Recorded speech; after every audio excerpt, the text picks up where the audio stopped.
আমার ভাইয়ের সাথে আমার বিবাহ জায়েজ, কিন্তু আমার ভাইয়ের সাথে আমার মেয়ের বিবাহ কি জায়েজ? হ্যাঁ, যখন মাকে বিবাহ করতে পারে তখন তার মেয়েকে তো বিবাহ করতে পারবে, বোনকে বিবাহ করতে পারে।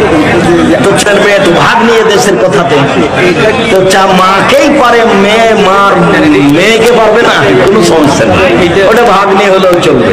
ছি ছি ছি ছি ছি, এর চাইতে পাঠানো জগতে কি আর থাকতে পারে? আপনারা বলুন।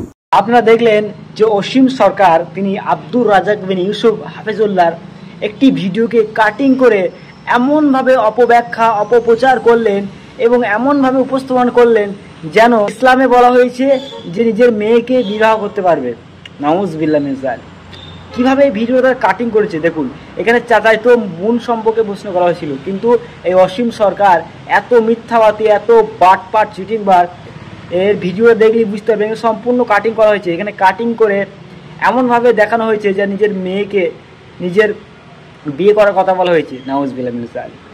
অথচ পবিত্র কোরআনের সূরা নিসা সূরা নম্বর 4 আয়াত নম্বর 23-এর মধ্যে দেখুন স্ক্রিনে দিয়ে দিচ্ছি।